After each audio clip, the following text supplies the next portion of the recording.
Allahu Rabbi wal Islamu dini wa Muhammadan Rasulullah wa yaqini adnu ilayhi sajidan bijabini iqbal salati wal sawab dini ya Rabbi ya man huwa mursyid. Assalamualaikum warahmatullahi wabarakatuh. Sahabat pembelajar, belajar muamalah yang dimuliakan Allah Subhanahu wa taala.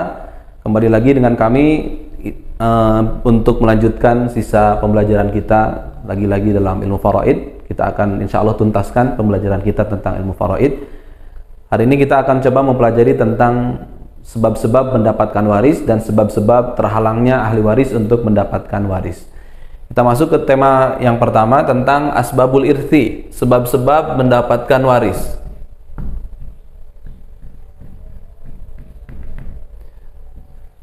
Ada beberapa sebab seseorang bisa menjadi ahli waris dari si mayit.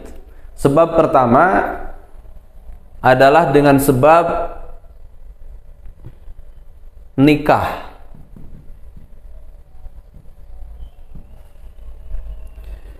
Jadi seseorang mendapatkan warisan dari seseorang yang lainnya bisa jadi karena sebab dia melakukan akad nikah.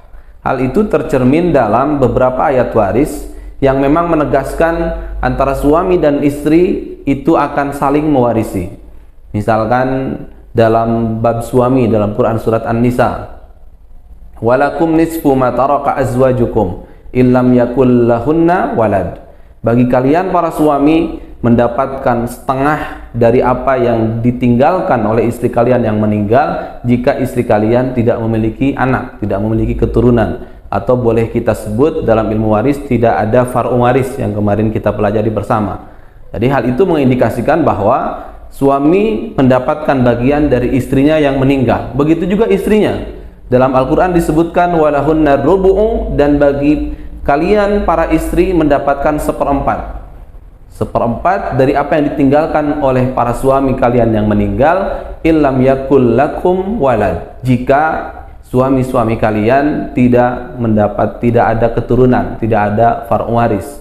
Hal ini mengidentifikasikan bagi kita semua bahwa dengan adanya pernikahan bisa menjadi sebab seseorang bisa saling mewarisi. Suami meninggal, istrinya mendapatkan bagian warisan. Begitu juga ketika istrinya yang meninggal, suaminya pun mendapatkan bagian warisan itu. Bahkan untuk suami dan istri merupakan ahli waris yang pasti dia akan mendapatkan bagian. Jadi tidak ada ceritanya dalam Islam seorang suami tidak mendapatkan warisan. Begitu juga sebaliknya. Tidak ada ceritanya dalam Islam ketika seorang istri tidak mendapatkan warisan dari harta suaminya, andai kata memang warisannya ada. Jadi suami dan istri bisa saling mewarisi dengan sebab nikah. Yang kedua, dengan sebab nasab. Nasab, keturunan. Jadi dengan sebab kita satu nasab, maka ini akan menjadi sebab kita saling mewarisi satu sama lain. Meskipun nanti secara nasab pun akan terbagi levelnya. Apakah dia masuk ke dalam golongan zawil furudkah yang kemarin kita bahas? Apakah dia masuk ke bagian asobahkah? Atau apakah dia masuk ke jalur zawil arham? Jadi meskipun nanti secara nasab setiap orang yang bernasab itu ahli waris, iya, tapi levelnya akan berbeda.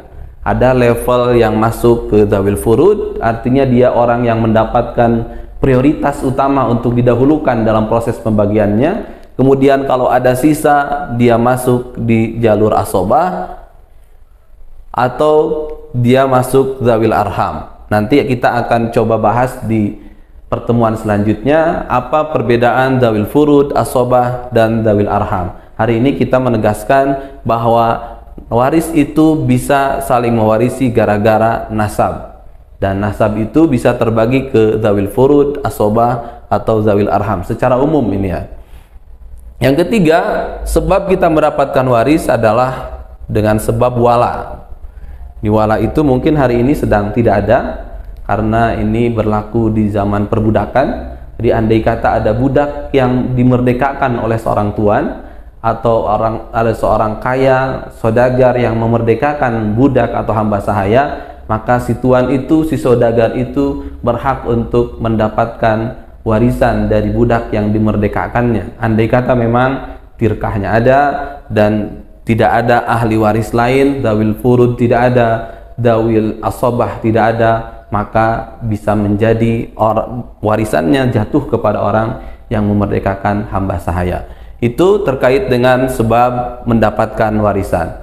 Kalau ada sebab mendapatkan, tentu nanti ada sebab terhalangnya seseorang untuk mendapatkan warisan.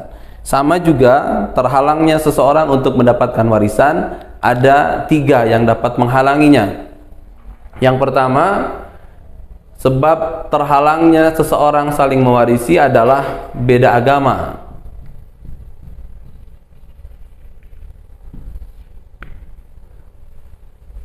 Perbedaan akidah, perbedaan keyakinan, perbedaan agama, secara simpelnya, itu akan mengakibatkan terputusnya seseorang untuk bisa saling mewarisi satu sama lain. Rasulullah SAW bersabda, la yarithul muslimul kafira walal kafirul muslima. Seorang muslim tidak bisa mewariskan kepada seorang kafir, begitu juga seorang yang kafir tidak bisa mewarisi kepada seorang muslim. Jadi andai kata dalam struktur keluarga kita, dalam ahli waris kita terdapat orang atau saudara atau anak yang berlainan agama, maka secara hukum dia sudah tercoret dari daftar warisan disebabkan perbedaan agama, perbedaan keyakinan. Yang kedua, dengan sebab pembunuhan. Pembunuhan yang dimaksud adalah ketika dia membunuh pewaris.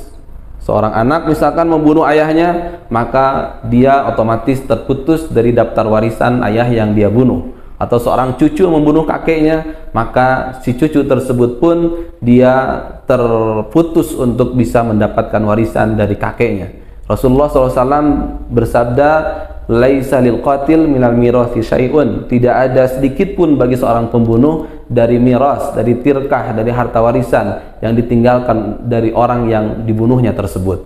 Jadi ini menunjukkan betapa Islam sangat menghargai tentang darah, gitu, sangat menjunjung tinggi hak asasi kehidupan manusia. Yang selanjutnya ketiga, sebab terhalangnya seorang mendapatkan waris adalah karena dia menjadi budak. Perbudakan, hamba sahaya.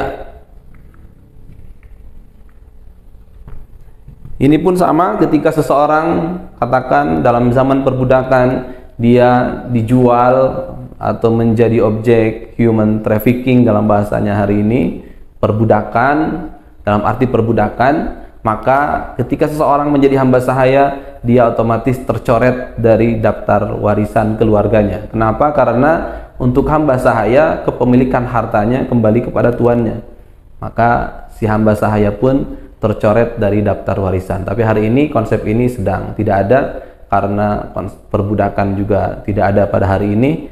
Kita akan lebih fokus ke bahwa beda agama dan pembunuhan dari orang yang dari si pewaris itu menyebabkan terhalangnya seseorang untuk mendapatkan warisan. Demikian materi kita kali ini tentang sebab-sebab menerima waris dan sebab-sebab terhalangnya kita untuk menerima warisan. Mudah-mudahan kita semua ada dalam keberkahan dari Allah Subhanahu wa taala. Aqulu qouli hadza, astaghfirullah li wa lakum. Assalamualaikum warahmatullahi wabarakatuh.